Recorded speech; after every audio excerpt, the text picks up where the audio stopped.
invest in the development and tackle growing challenges. This is supported by the United States and many other countries as well. Next, we're launching a new era of technological cooperation between the United States and Kenya. That means new partnerships with industry, artificial intelligence, semiconductors, and cybersecurity. New initiatives to expand affordable internet all across East Africa. New education programs that bring Kenyan students to the United States to study in the STEM fields. And I'm proud to announce that I'm working with Congress to make Kenya the first country in Africa to receive funding through the CHIPS and Science Act, which has served us well. This funding will link their supply chain to the United States and to our partners.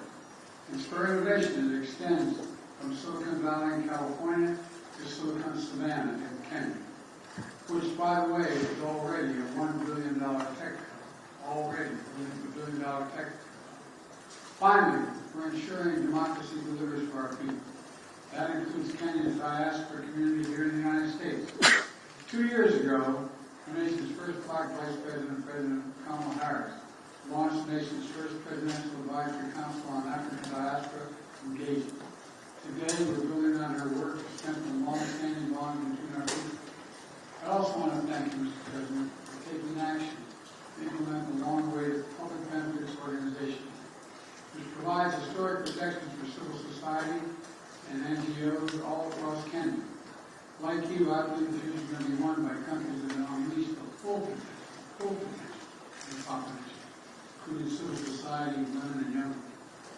I look forward to working together to implement this act and jumpstart anti-corruption reforms for all democratic values combined with use together.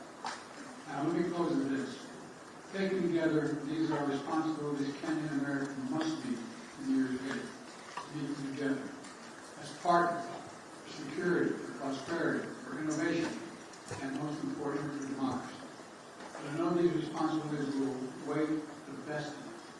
And I know we'll bring not only our nations together. So I want to thank you for again, Mr. President, for being here and knowing we have you here.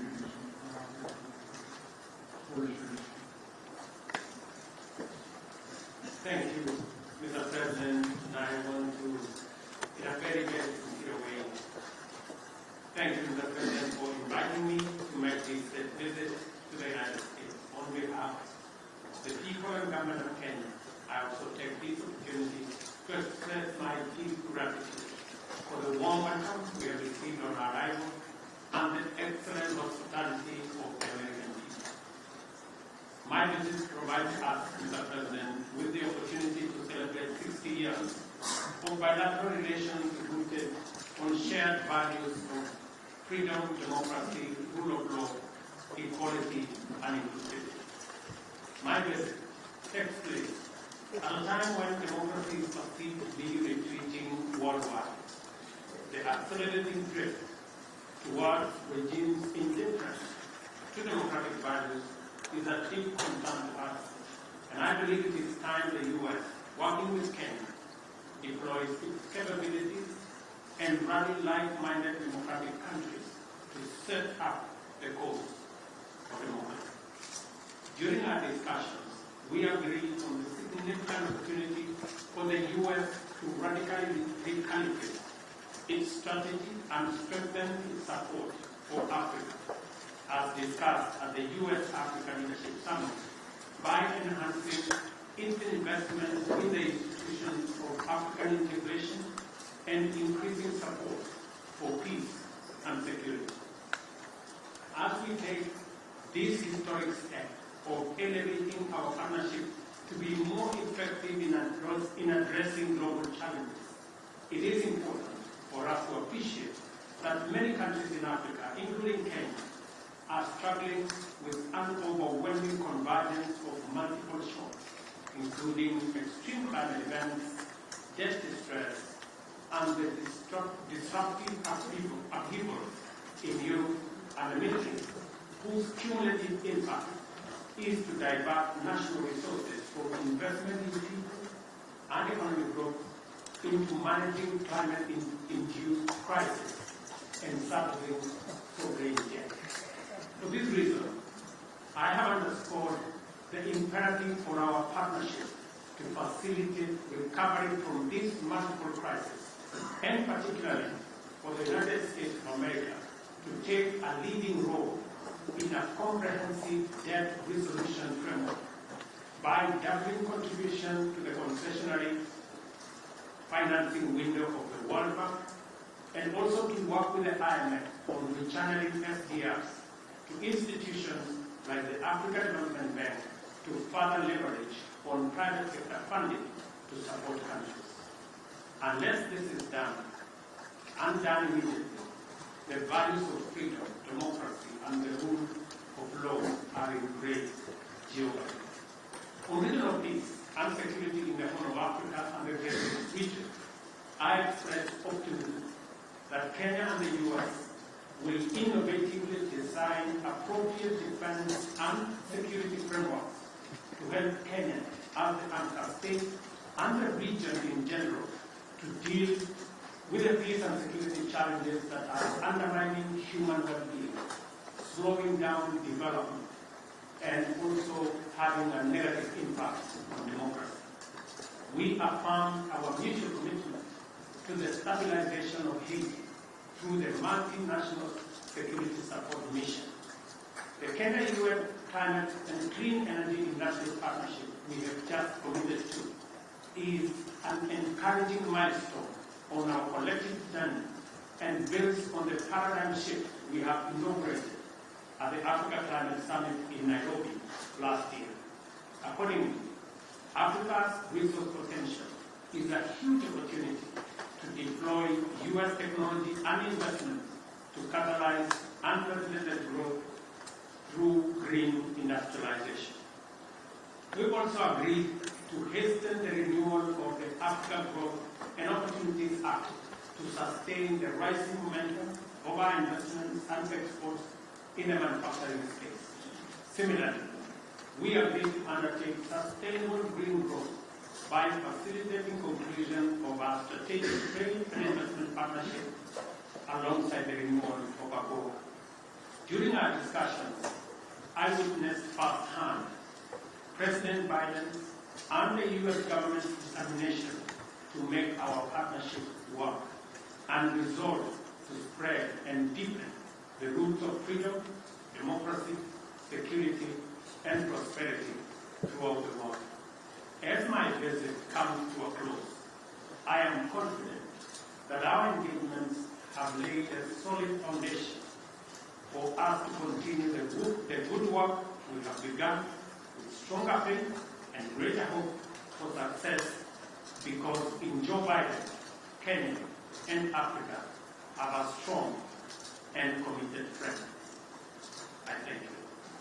Thank you. You are a friend, and Africa is a billion people. The idea of ignore it makes no sense at all. First question, Michael Wilman from Clashman.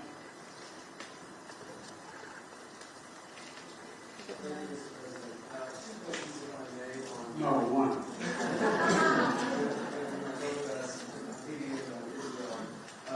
Your administration went on a worldwide search for security forces, enemies forces, and eventually Canadian, Chilean, any but American forces to stand up this multinational security support mission for Haiti before Kenya stood up to lead. Can you explain why it is that you believe on the one hand that this issue is so critical, and on the other, why it is that we have categorically ruled out contributing U.S. forces to this effort?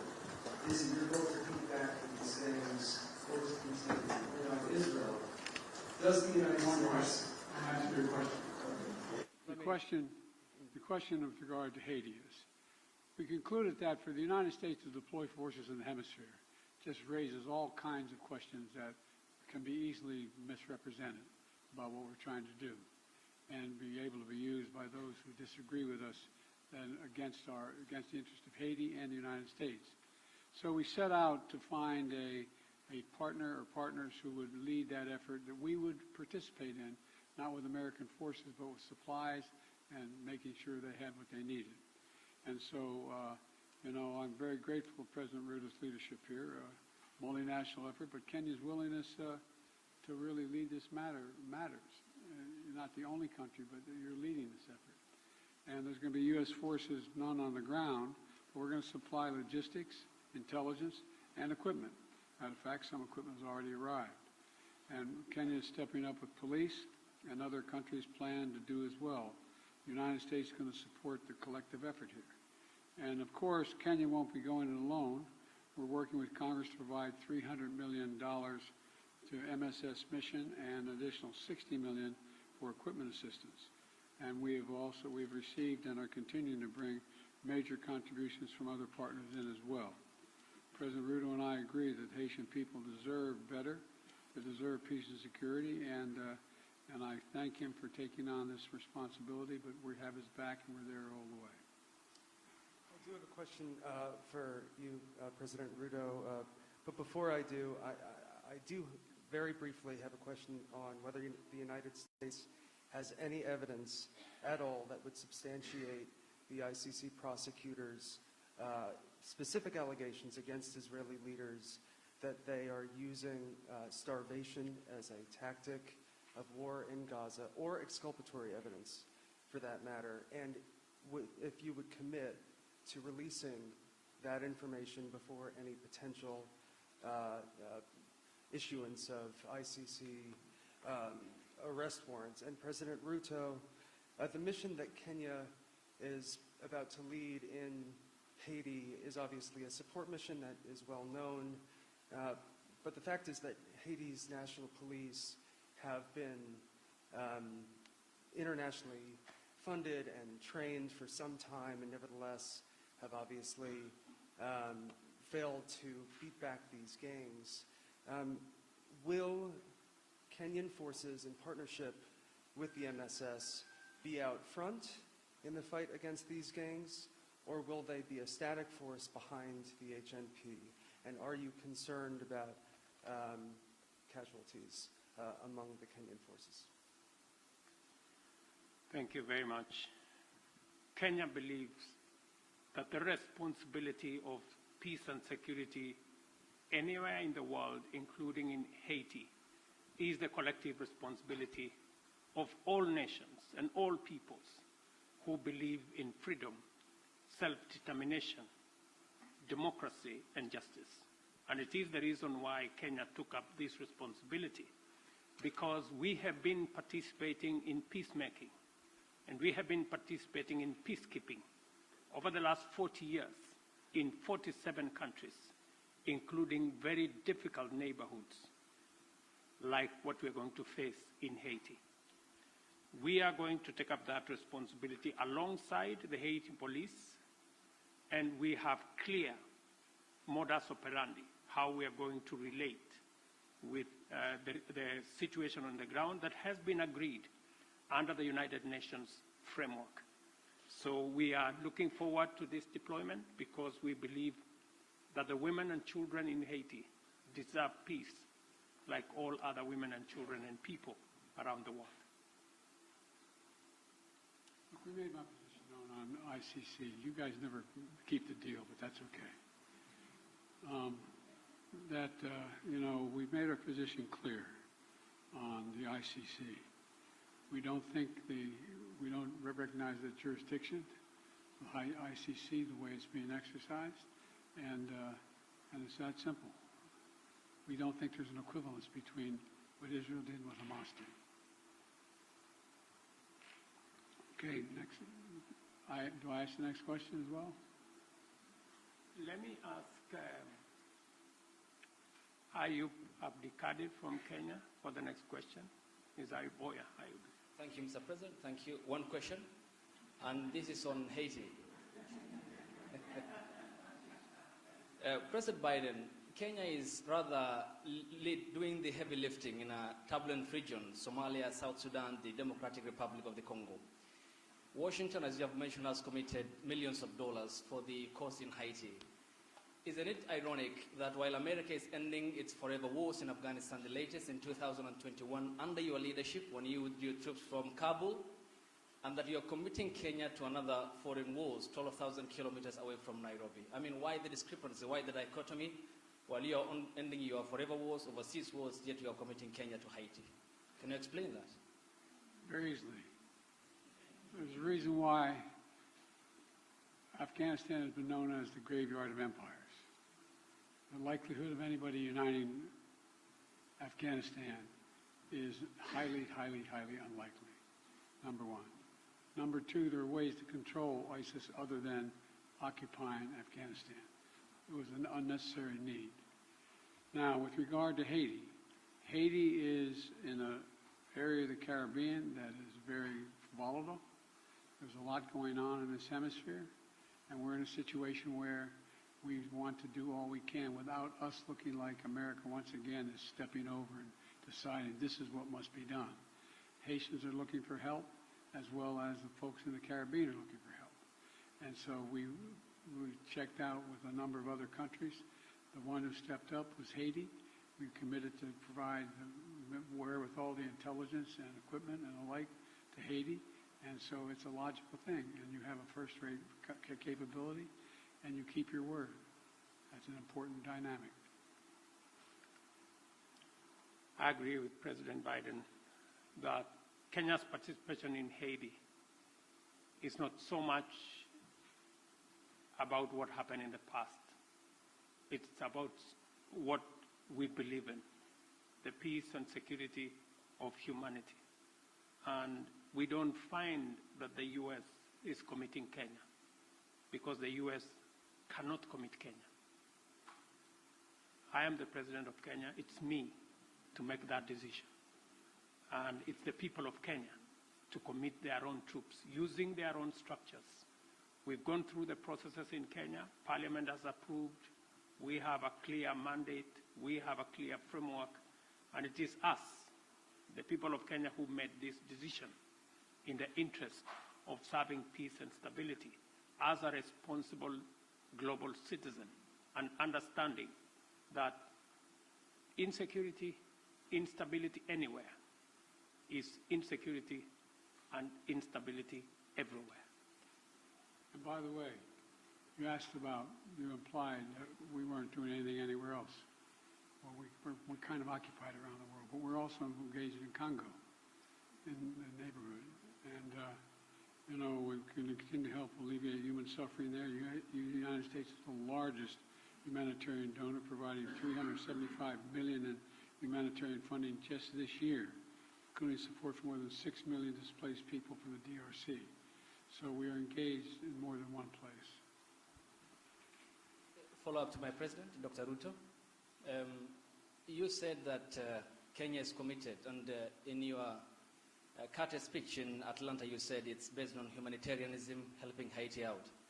But can you explain the geopolitical goal, 12,000 kilometers away from Nairobi, when schools in the counties of Baringo, West Pokot, and Turkana have not yet opened because of the banditry problem, yet you are committing our national police force to Haiti, and where is the priority, this being one of your major manifesto pillars, talking about security, and to the extent that even the Defense Cabinet Secretary talked about the deployment of, if need be, the Kenyan military or the special personnel to make sure that schools are open, children go to school in areas that are bandit-prone in Kenya. Why are you committing to Haiti when we have a problem back home? Is it an irony that you are putting the fire in the faraway neighbor's home when when our own home is on fire? Thank you very much. I made a commitment to the people of Kenya to sort out insecurity in the North Rift. I have followed that with action. As we talk, there are 3,000 military officers in the North Rift, 2,000 police officers in the North Rift. We have renovated the first 15 schools and completed. We have reopened 20 schools already that were closed in the North Rift. And that exercise is ongoing. We have made tremendous progress in making sure that we create security at home, but that does not take away our responsibility. Even as we were deploying troops and policemen in our own country, in North Rift, to sort out the banditry problem, we still deployed 1,000 troops to DRC Congo, because that is our neighborhood. We have 5,000 troops in Somalia, because equally that is our responsibility. And Haiti should not be an exception. That's why deploying 1,000 security men to Haiti speaks to the same belief and commitment to peace and security. Next question from April Ryan.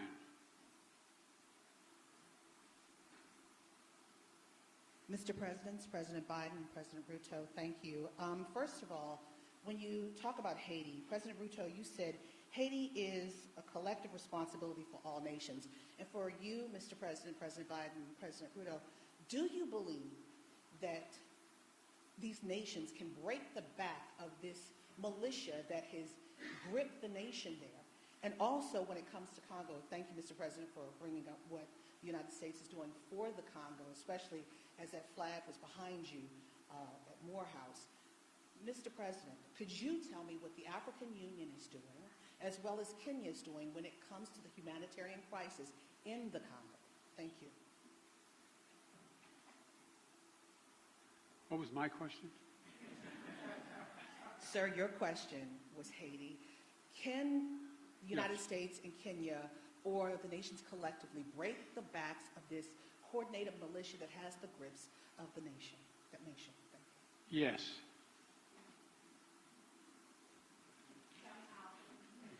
The very way we're doing it. We're not talking about a 1,000-person army that's made up of trained persons. This is a crisis. It's able to be dealt with. And we think we can deal with this way with a multinational approach, with Haiti leading the way and us providing the intelligence as well as equipment. Gangs and criminals do not have nationalities. They have no religion.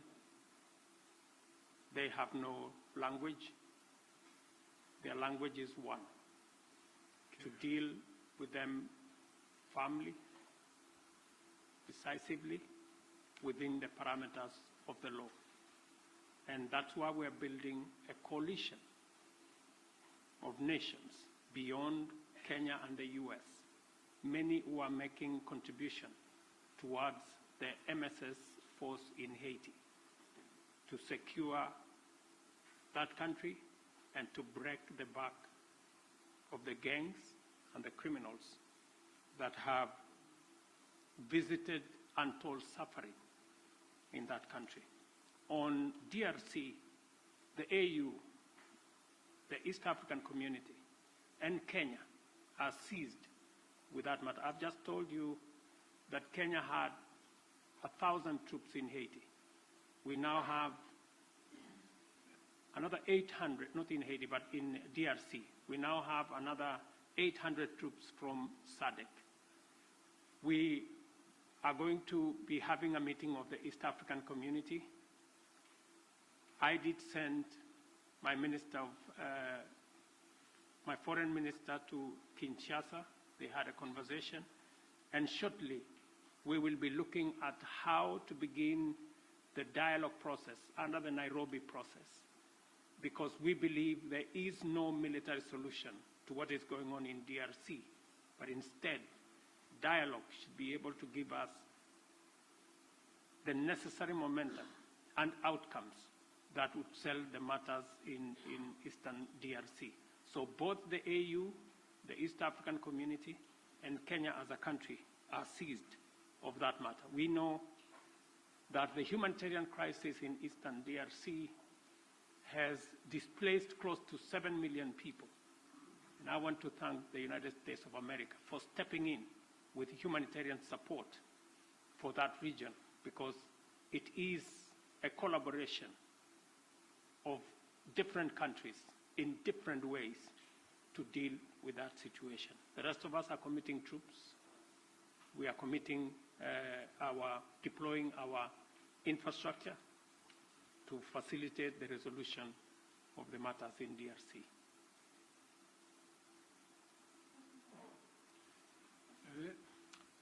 Let me ask Nancy Agutu from Kenya.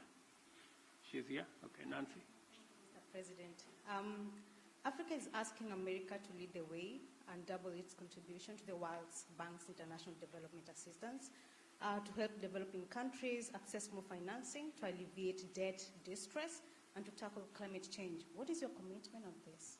Thank you. I'm sorry, I didn't catch all your question. Sorry, I'm saying Africa is asking America to lead the way and double its contribution to the World Bank's international development assistance to help developing countries Yes. to access financing to alleviate debt distress and to tackle climate change. What is your commitment on this? We made a major commitment to this. Number one, as I said, the United States has long championed international financial institutions that provide low-cost concessional resources to the poorest developing countries, including from the IMF. To that end, my administration helped design and establish the IMF's new initiative that provides low-cost funding for countries that are taking steps to enhance their resilience. Important partners in Africa have the capital they need to ensure they have the capital they need to invest in their futures. We heard them and we stand with them. Now, that's why we've worked with Congress to enable the United States to make available in the coming weeks up to $21 billion in new lending resources to the IMF trust fund that provides concessional lending to the poorest countries. It's a little like, having to go when you're in debt, having to go and find someone to help you out. That's what this is about. We believe supporting friends and this partnership is we're happy to do our part. And look, we've also doubled our commitment to the IDA. And I'm proud the United States is the biggest donor to the IDA in this cycle. I'm proud to be working alongside with Kenya to support robust financing and policy packages that are going to help the most vulnerable countries address their investment needs. There's debt and there's growth. And you got to deal with the debt before you deal with the growth. And so we're trying to use international lending organizations to be able to provide that capability so people can grow. That's what it's about. Whoa!